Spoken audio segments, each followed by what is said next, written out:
memang yang menduduki peringkat pertama sebagai penyebab batalnya perkawinan atau perkawinan itu tidak sah adalah karena keterpaksaan. Salam damai sejahtera saudara-saudara terkasih, pencinta firman Tuhan. Berjumpa kembali dengan Bible Learning with Father Joseph, edisi spesial. Karena apa? Saya kehadiran seorang teman, seorang rekan saya, seorang imam bernama Romo Tri Edi Warsono, seorang dosen di Seminari Tinggi Pak Santo Paulus Kentungan, Yogyakarta. Dulu kami pernah sekolah bareng di Roma, sama-sama di Roma. Tetapi saya kuliahnya kitab suci di Biblikum, Romo Tri Edi kuliahnya hukum gereja, S2 sampai S3. Nah, Romo Tri Edi apa kabarnya? Baik, Romo. Wah, luar biasa senang rasanya Romo Tri Edi baru sampai dari Jogja. Dalam rangka mau lihat-lihat Jakarta karena kita sedang libur kuliah ya. Ya, libur semesteran. Ya, nasib dosen-dosen kalau kita libur mahasiswa, kitanya pun libur. Romo Tri Edi dulu kita di Roma itu tahun berapa ya Romo Tri Edi datang? Saya datang ke Roma tahun 2009. 2009, saya dulu 2008, jadi saya sudah 1 tahun lebih dulu. Nah, waktu itu saya nemani beliau keliling-liling sebagai mahasiswa baru. Saya suruh cium lapangan Basilika Santo Petrus, dia mau. Padahal itu tempat telek-telek burung. Nah, Romo Tri Edi ini kan mengajar soal hukum perkawinan, hukum kanonik ya. Beliau ini ahli soal hukum perkawinan. Bagaimana sucinya perkawinan, bagaimana perkawinan dipersiapkan secara formal ya. Bagaimana mencari solusi-solusi terbaik dalam masalah-masalah perkawinan. Karena jujur Romo Tri Edi, kalau saya melihat hidup perkawinan pasangan-pasangan suami istri zaman sekarang ini kayaknya kok saya geleng-geleng ya. Karena tantangannya semakin berat. Menurut pandangan Romo Tri Edi sendiri bagaimana? Ya, dari pengalaman selama ini tidak hanya sebagai imam, sebagai dosen, tetapi saya juga bekerja di Tribunal Gerejawi Keuskupan Agung Semarang. Memang kami temukan dan kami temui persoalan-persoalan dalam hidup perkawinan ini semakin banyak, semakin beragam. Dan hal inilah yang kemudian menjadi perhatian bagaimana gereja sungguh-sungguh memperhatikan persoalan ini. Sejak dari masa persiapan, sejak mereka masih pacaran seperti itu, sehingga akhirnya sungguh-sungguh bisa terdampingi dan akhirnya persoalan-persoalan itu tidak terulang kembali. Kalau menurut saya ya, banyak pasangan-pasangan suami istri, termasuk juga anak ke orang tua ke anak, itu mungkin orang banyak bilang masalah ekonomi menjadi penyebab utama hancurnya bahtera rumah tangga atau kehadiran orang ketiga biasanya. Tapi di balik itu semua, dari kacamata pengamatan saya sebagai seorang imam, sebetulnya ada satu hal yang sering kali dilupakan oleh pasangan suami istri, yaitu respect. Bagaimana suami respect ke istri, istri respect ke suami, anak respect ke orang tuanya, orang tua respect ke anak. Nah, masalah baru mulai muncul ketika suami kehilangan respect sama istrinya. Istrinya juga demikian, kehilangan respect sama suaminya, sehingga dibiarkan begitu berlarut sehingga muncullah masalah demi masalah. Kemarin di salah satu video saya mengatakan banyak rumah tangga berubah menjadi rumah hantu yang banyak teriakan, jeritan, menyeramkan dan menakutkan. Lalu ada seorang netizen bilang, Romo, yang lebih menakutkan adalah bukan ketika keluarga masih teriak, masih saling berantem, tapi justru yang juga menyeramkan adalah ketika sudah saling diam. Betul nggak? Sudah masa bodoh, udah terserah deh. Ya sama sih seperti rumah hantu yang sepi, menakutkan. Nah, menurut Romo Tri Edi bagaimana sih kiat-kiat mempersiapkan perkawinan dalam gereja Katolik? Karena dalam gereja Katolik kan perkawinan itu mendapat tempat yang istimewa. Bagaimana seorang dosen hukum perkawinan berbicara soal perkawinan? Mari kita dengarkan ya. Sebenarnya kalau dari gereja sendiri, kita mengetahui bahwa selama ini dalam pengalaman kita dalam hidup menggereja, kita juga tahu bahwa untuk mempersiapkan perkawinan itu ada berbagai macam tahapan. Jangka jauh, lalu kemudian paling dekat, dan sungguh-sungguh pada saat menjelang perkawinan itu sendiri. Berbagai macam hal sudah dilakukan sebagai masa persiapan, entah itu katekese, pengajaran tentang persiapan hidup berkeluarga, atau kursus persiapan perkawinan. Lalu yang kedua, jarak dekat, penerimaan sakramen-sakramen yang dibutuhkan. Lalu kemudian liturginya, berbagai macam hal yang dibuat. Di beberapa paroki sungguh-sungguh kreatif, Romo, karena mereka membuat berbagai macam hal, misalnya rekoleksi, retret, persiapan sebelum perkawinan, untuk semakin menegaskan keinginan, niat suci mereka untuk membangun hidup berkeluarga melalui perkawinan. Ya pastilah, karena satu kali untuk selamanya kan. Lalu berkaitan dengan persoalan-persoalan yang ada memang benar, respect. Tetapi respect itu akhirnya mengarah pada satu istilah yang lainnya, ini komitmen. Bagaimana menghidupi komitmen yang sudah diikrarkan. Untuk mengucapkan janji nikah itu tidak butuh waktu lama, setengah menit saja selesai. Dan itu, saya, Yosef, mengambil Maria sebagai istri saya yang sah, dan saya berjanji untuk setia dalam untun malang, sakit maupun sehat, dan saya berjanji akan menjadi suami yang baik, menjadi ayah yang bertanggung jawab bagi anak-anak yang dikaruniakan Tuhan kepada kita. Itu seperti itu ya. Betul. Terus bagaimana menjaga komitmen? Janjinya cuma sebentar, tetapi bagaimana menghidupi kata-kata yang dijanjikan itu menjadi perjuangan.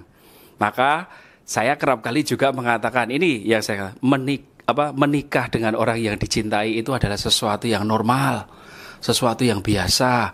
Itu menjadi harapan dari setiap orang. Tetapi mencintai orang yang sudah dinikahi itu baru luar biasa.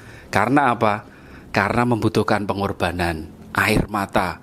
Kadang membutuhkan juga piring atau gelas itu pecah. Tetapi mau untuk mengampuni, mau untuk memaafkan. Dan itu nggak mudah, Romo.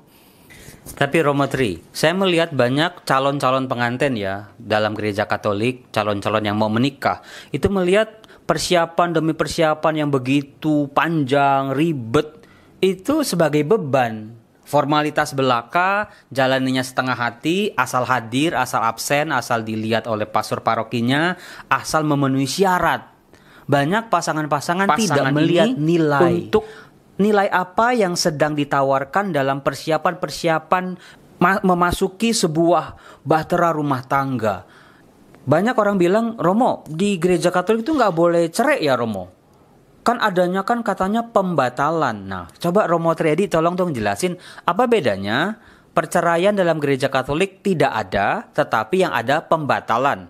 Bukannya podo wae, bukannya sama aja, ujung-ujungnya pisah juga. Gimana itu? Ya Romo, ini pertanyaan yang kerap kali ditanyakan oleh umat kita ya. Mengapa gereja Katolik tidak mengenal istilah perceraian? Apa bedanya dengan pembatalan? Persis seperti itu Romo. Kita ketahui kalau perceraian mengandaikan bahwa perkawinan itu ada. Sah. Setelah itu dalam perjalanan kemudian mereka berpisah ya. Jadi dianggap bahwa perkawinan itu ada. Sedangkan pembatalan, gereja melihat bahwa sejak awal mula ketika mereka menikah, itu perkawinan yang mereka lakukan itu ternyata tidak sah. Nah, tidak sahnya sebuah perkawinan itu terkait 3 hal. Yang pertama adalah subjek atau orang-orangnya yang menikah. Pertama, orang yang menikah harus seorang laki-laki dan seorang perempuan. Tulen Romo, bukan KW ya Romo ya. Lalu yang kedua dari subjek ini tidak terhalang oleh hukum atau bebas dari berbagai macam halangan. Kita mengenal ada halangan kodrati, ada halangan gerejawi. Itu banyak, beberapa hal. Lalu poin yang kedua yang membuat sah tidak hanya perkawinan adalah kesepakatan nikah atau janji nikah. Dalam bahasa hukum dikatakan sebagai konsensus. Ya seperti yang Romo katakan tadi, ketika seorang laki-laki dan seorang perempuan saling memberi dan menerima janji itu, saya, seperti itu dengan berbagai macam. Nah, janji nikah itu yang dipandang sah jika diungkapkan pertama secara sungguh-sungguh, dalam artian tidak ada yang ditutup-tutupi, berpura-pura. Yang kedua, penuh, tidak ada yang ditolak, tidak ada yang dikecualikan, dan yang terakhir adalah bebas. Ya, tidak ada paksaan, tidak ada ketakutan dari pihak luar. Dan elemen yang ketiga yang membuat perkawinan itu sah adalah apa? Tata peneguhan kanonik. Maksudnya adalah apa? Perkawinan Katolik yang sah jika dilakukan di hadapan seorang imam, baik pastor paroki atau ordinaris wilayah, atau imam diakon yang mendapatkan delegasi dari pastor paroki, dan di hadapan 2 orang saksi. Itu Romo. Kalau salah satu dari ketiga unsur ini tidak terpenuhi, berarti cacat, berarti sama saja perkawinan itu tidak sah. Memang beda ya ibu bapak teman-teman ya, kalau seorang dokter hukum perkawinan berbicara soal perkawinan. Kalau Romo Yosef disuruh ngomong seperti tadi bisa, tapi nggak lancar. Saya cuma lancarnya ketika berbicara kitab suci. Romo Triedi, banyak fenomena sekarang pasangan-pasangan muda memilih menikah padahal di dalam hatinya nggak mau menikah, atau bahkan tidak bisa menikah. Bisa jadi dia tidak suka, dia tidak cinta dengan calonnya ini. Bisa jadi paksaan dari pihak orang tua. Daripada ditanya kapan kawin, kan mama mau nimbang cucu, mama kan udah hampir lanjut usia dan lain sebagainya. Banyak sekali alasan-alasannya, terlalu banyak sehingga orang merasa terpaksa untuk menikah. Padahal kita semua tahu kalau pernikahan didasari dengan rasa terpaksa pasti menjadi noktah hidup perkawinannya nanti akan menjadi sangat luar biasa. Nah, sejauh mana Romo Triedi keterpaksaan perkawinan itu menjadi penghalang bahwa perkawinannya sebetulnya nggak sah karena ya dulu terpaksa gitu. Tapi banyak orang zaman dulu kan awalnya dipaksa tapi lama-lama gelem wae, mau juga, lama-lama cinta juga. Akhirnya juga banyak perkawinan yang tadinya dijodohkan, tadinya ya didorong-dorong orang tuanya, nyatanya bisa langgeng juga. Sejauh mana keterpaksaan menghambat sahnya hidup perkawinan suami istri? Dari data yang masuk di tribunal gereja atau pengadilan gerejawi, memang yang menduduki peringkat pertama sebagai penyebab batalnya perkawinan atau perkawinan itu tidak sah adalah karena keterpaksaan. Keterpaksaan untuk menikah. Dan kerap kali Romo, ini kemudian dikaitkan juga dengan peristiwa kehamilan sebelum perkawinan. Kalau hamilnya suka sama suka gimana? Apakah bisa kehamilan itu nanti dijadikan sebuah aku kan dulu hamil nikahnya, tapi cinta sebetulnya, tapi merasa belum siap untuk menikah, merasa harus mengambil sebuah sikap daripada bayi yang dikandungnya nggak punya ayah misalnya. Ya. Baik Romo, prinsip yang kita pegang adalah apa? Kehamilan tidak menjadi penyebab utama terjadinya perkawinan. Ya, orang tidak bisa menikah karena untuk menutupi kehamilan itu, atau biasa kita mendengar untuk menutup aib seperti itu. Orang menikah itu yang pertama seperti yang saya katakan tadi, harus sungguh-sungguh menghendaki perkawinan itu diputuskan dengan penuh kebebasan, dengan penuh kesadaran dan kemauan, dan yang penting adalah bahwa mereka yang mau menikah itu tidak terkena halangan apapun. Ya, ini terkait tadi dengan keterpaksaan itu menjadikan perkawinan itu bisa dikatakan tidak sah, bisa menggagalkan perkawinan. Apapun itu, misalnya dulu zaman Siti Nurbaya gitu ya, lebih-lebih perjodohan, ya kan? Orang tua sudah punya, ini calon seperti ini, padahal anaknya sudah punya pacar, tapi kemudian harus ditinggalkan. Seperti itu menyebabkan perkawinan itu menjadi tidak sah. Berbeda kasusnya jika seperti yang Romo katakan, pertama merasa terpaksa, tetapi dalam perjalanan akhirnya mulai bisa mencintai pasangannya, dan akhirnya malah semakin mencintai dan hidup perkawinan menjadi harmonis. Itu bagaimana? Hidup perkawinan yang awalnya bisa dikatakan tidak sah, kemudian disahkan melalui cara hidup mereka. Ya, saya tertarik untuk membahas masalah yang akhir-akhir ini sangat marak. Saya yakin para penonton Bible Learning, entah anaknya, entah temannya, entah juga ngalamin sendiri, soal pernikahan beda agama. Perkawinan satu agama saja itu tantangannya luar biasa.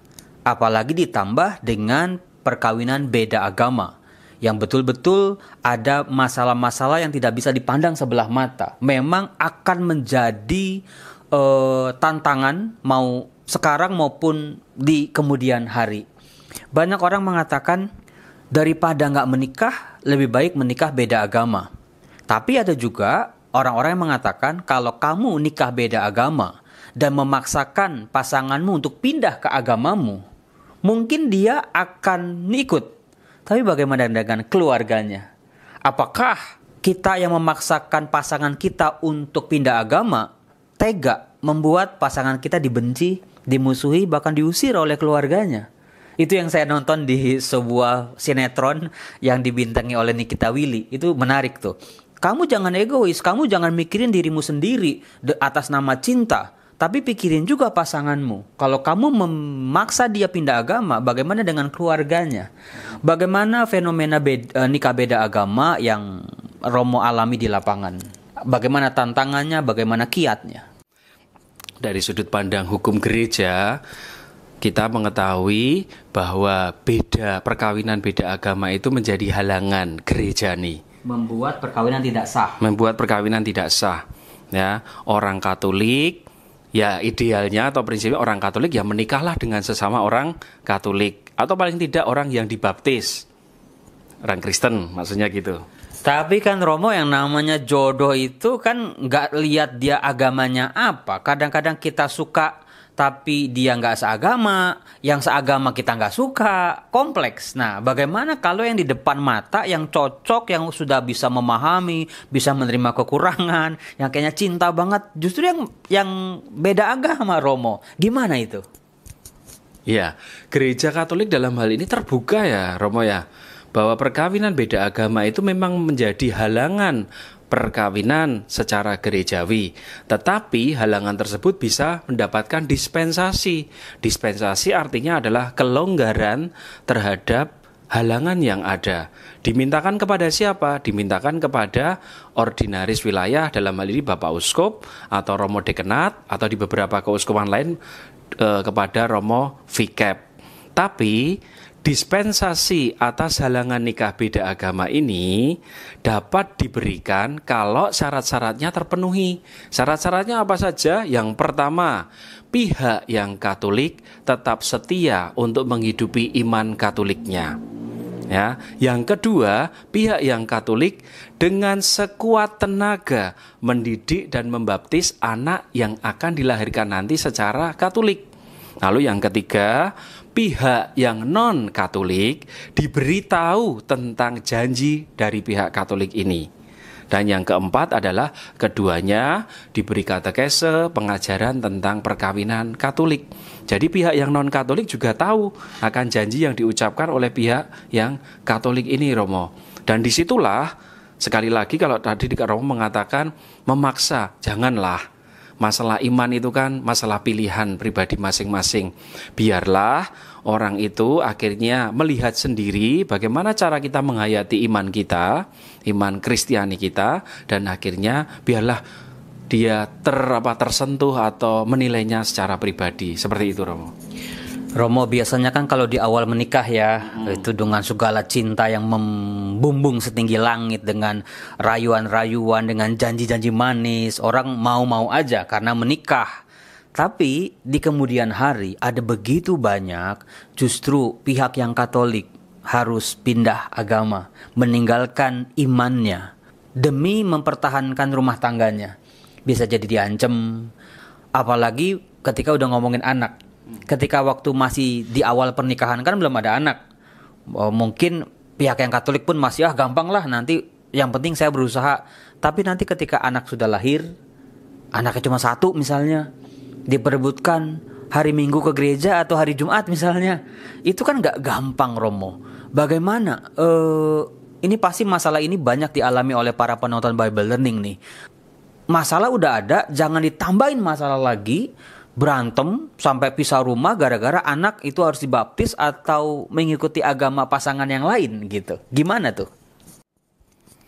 Bagaimana caranya ya? Kalau ditanya seperti itu, kita tetap kembali lagi kepada ajaran gereja ya, Romo ya. seperti yang saya katakan tadi, dispensasi atas halangan nikah beda agama diberikan kalau pihak yang Katolik itu bersedia untuk setia kepada imannya dan sekuat tenaga untuk membaptis anaknya. Ya, sekuat tenaga ini perlu digarisbawahi. Nggak selalu berhasil. Tidak selalu berhasil. Kalau tidak berhasil, Romo, misalnya dalam perjalanan, anak itu malah kemudian mengikuti agama pasangannya yang tidak Katolik, bagaimana? Apakah membuat perkawinan yang telah dilakukan itu kemudian menjadi tidak sah? Bukan seperti itu. Perkawinan itu tetaplah perkawinan yang sah karena mereka menikah dengan diberi dispensasi atas halangan nikah beda agama. Kalau tidak berhasil, jangan berkecil hati, ya. Jangan kemudian malah menambah persoalan. Tetaplah mencoba dengan sekuat tenaga. Masalah iman itu memang kemudian menjadi prioritas yang utama. Juga yang Romo yang perlu dipikirkan, yang kerap kali terjadi adalah apa? Di beberapa kasus, beberapa persoalan adalah orang tua semacam mendiamkan. Itu masalah baptisan nantilah, biarlah anak itu nanti besar, memilih agama sendiri, toh itu adalah hak asasi manusia. Sebagai orang tua, ada salah satu tujuan yang harus dihidupi, keterbukaan terhadap anak dan juga pendidikan. Maka sebagai orang tua pasti harus memikirkan pendidikan yang terbaik. Untuk memberi makanan saja pasti memberikan nutrisi yang terbaik. Nah, nutrisi yang terbaik bagi anak adalah apa? Iman Katolik. Itu Romo yang bisa dilakukan dan harus dilakukan. Oke, paling tidak pihak yang Katolik selain memberikan apa yang harus diketahui oleh si anak, tapi juga memberikan teladan hidup imannya. Karena daripada beribut ya, ini harus dibaptis atau tidak, bagaimana pihak yang Katolik mampu dalam hidup keseharian menunjukkan bagaimana imannya, sabar, bisa mengampuni, penuh belas kasih, seperti itu. Nah, ada beberapa kasus-kasus lain lagi yang juga dialami oleh banyak umat kita, bagaimana mereka yang menikah di luar gereja. Artinya, mereka menikah beda agama tapi di luar gereja. Karena tahu di gereja susah, di negara juga susah menurut menurut hukum negara, lalu mereka menikah dalam arti pindah agama karena pernikahan. Sebetulnya di dalam Romo dia masih cinta sama Tuhan Yesus, dia mau berpegang pada Tuhan Yesus. Tapi dalam perjalanan waktu dia mau tetap merasa bersalah, mau kembali dalam iman Katoliknya. Lalu apa yang disebut dengan pemberesan perkawinan, betul ya? Itu gimana Romo? Biar penonton Bible Learning juga tahu cara-caranya bagaimana dulu menikah di luar gereja, sudah punya anak, sudah punya cucu bahkan, lalu merasa kok perkawinan aku kok nggak diberkati di gereja. Pasti perkawinannya juga tidak bisa disebut sakramen ya, tapi mau dibereskan. Itu gimana caranya Romo? Ya Romo, orang Katolik yang menikah di luar gereja berarti perkawinannya dipandang oleh gereja adalah perkawinan yang tidak sah karena terikat tadi pada unsur yang ketiga dari sah tidaknya perkawinan, yaitu tata peneguhan kanonik. Harus menikah di hadapan imam dan 2 orang saksi. Maka kalau menikah di luar gereja berarti perkawinannya tidak sah. Lalu kalau sadar akan perkawinan yang tidak sah dan ingin membereskan, maka yang pertama yang perlu dilakukan secara praktis adalah datanglah kepada pastor paroki, menceritakan riwayat perkawinannya yang sudah dilakukan di luar gereja dan juga mengungkapkan keinginannya untuk kembali dan bagaimana bisa dibantu. Ada jalan solusi yang bisa dilakukan, yakni dengan pengesahan perkawinan yang tidak sah. Pengesahan itu bisa dilakukan misalnya, yang pertama idealnya ya Romo ya, misalnya pihak pasangannya yang mungkin tidak Katolik mengatakan, ya saya ingin membantu kamu supaya perkawinanmu bisa sah secara gereja Katolik. Jadi pasangannya kooperatif dalam hal ini, maka bisa dibantu dengan pengesahan secara biasa. Dalam bahasa hukum adalah convalidatio simplex, seperti halnya menikah secara baru secara gerejani. Kalau pasangannya cuek, tidak peduli, tapi memberikan lampu hijau, silakan kalau kamu mau mengurus perkawinan ini. Urus sendiri, dan saya tidak mau ikut campur. Tapi saya mengizinkan kamu, bisa dibantu juga. Ya, dengan cara adalah penyembuhan pada akar atau sanat. Saya tahu tuh. Sanatio in radice, betul ya? Betul sekali, sanatio in radice. Tetapi yang penting adalah keduanya, baik pengesahan biasa maupun penyembuhan pada akar, kuncinya adalah satu, hidup perkawinan mereka harmonis. Oh. Jangan sampai gereja kemudian ingin membantu tetapi ternyata situasi perkawinan mereka sudah di ujung tanduk, bahkan mereka sudah berencana untuk bercerai. Maka di situ tidak ada gunanya lagi. Ya, yang akan dibantu adalah yang mempunyai itikat dan kehendak baik untuk mempertahankan perkawinan itu setia pada janji perkawinan yang telah diucapkan sebelum mereka menikah di dalam gereja gitu. Oke, pertanyaan saya yang terakhir. Mumpung ini ya ada ahlinya ya, doktor hukum perkawinan ya. Sebetulnya jiwa, spirit, kenapa gereja dengan hukum-hukumnya yang berlapis-lapis itu terhadap perkawinan? Orang sering kali bilang itu kan yang bikin pastor aja nggak menikah kok bikin aturan buat kita yang menikah gitu.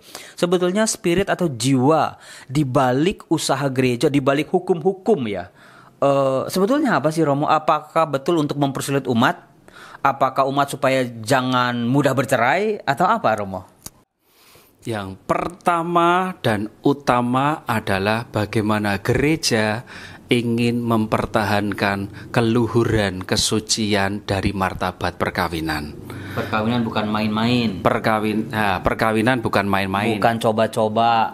Bukan coba-coba juga. Dan sungguh-sungguh perkawinan itu dipersiapkan, kalau sudah menikah dihidupi. Saya kembali kepada kata tadi, komitmen. Sekali itu diucapkan, bagaimana dihidupi sampai maut memisahkan. Itu Romo, sebenarnya aturan-aturan tidak ingin mengekang, tidak. Tetapi supaya masing-masing pribadi bisa saling berkembang. Toh kita ketahui pada pasal atau kanon terakhir dari kitab hukum kanonik itu kan mengatakan keselamatan jiwa-jiwa adalah hukum yang tertinggi. Jiwa-jiwanya siapa? Para pasangan ini, suami istri ini, dan juga anak-anak. Supaya mereka, keselamatan jiwa-jiwa mereka dipertahankan, dilindungi oleh gereja. Oke, Ciami. Kita beri tepuk tangan buat Romo Triedi. Silakan beri tepuk tangan di kolom komen ya Ibu Bapak. Nah sekarang tes terakhir. Coba Romo Triedi sebutkan 2 ayat kitab suci yang berbicara soal keluhuran hidup perkawinan Kristiani. Ayo kita tes ya. Apakah seorang doktor hukum gereja juga tahu kitab suci? Kira-kira ya sebut aja apalah. Saya lebih hafal kitab hukum kanonik daripada kitab suci. Tetapi kalau ditanya seperti itu ayat kitab suci, saya menggariskan pada nilai keluhuran itu tadi. Sifat khas kodrati dari perkawinan Kristiani yang monogam dan tak terceraikan. Yakni apa? Apa yang sudah dipersatukan oleh Allah tidak boleh diceraikan oleh manusia. Tidak boleh diceraikan juga oleh will atau pil. Will atau pil itu siapa Romo? Tidak hanya perempuan atau laki-laki lain, tetapi juga mertua, orang tua sendiri, pastor parokinya. Ini. Oke. Ya. Itu satu lulus lah. Satu. Yang satu lagi saya mendasarkan pada Efesus, surat Rasul Paulus kepada jemaat di Efesus yang mengatakan apa? Sakramentalitas dari perkawinan. Relasi suami dan istri melambangkan relasi antara Kristus dengan gereja. Oke, 100 lah pokoknya dah, luar biasa. Terima kasih Romo Triedi. Jadi Romo Triedi ini mau bikin channel YouTube juga. Jadi judulnya apa? Udah dapat belum? Alat-alatnya sudah dibeliin loh. Saya sudah modelin Romo Triedi. Pokoknya kamera saya beliin, tripod saya beliin, semua saya beliin. Tinggal dia bikin channel YouTube-nya. Kan ini sangat berguna pasti untuk umat ya. Bagaimana umat seringkali kedodoran di sini, bingung mau tanya sama siapa. Kan kalau kitab suci Bible Learning with Father Joseph. Kan kalau hukum gereja apa namanya? Hukum gereja bersama Romo Triedi. Itu kan keren. Baik saudara-saudara, itulah edisi kolaborasi yang spontan ini. Terima kasih sekali lagi untuk semua. Kita berharap semoga setiap penonton Bible Learning, orang-orang Kristiani betul-betul menjaga keluhuran hidup perkawinannya. Salam damai sejahtera, Tuhan Yesus memberkati. Salam. Salam.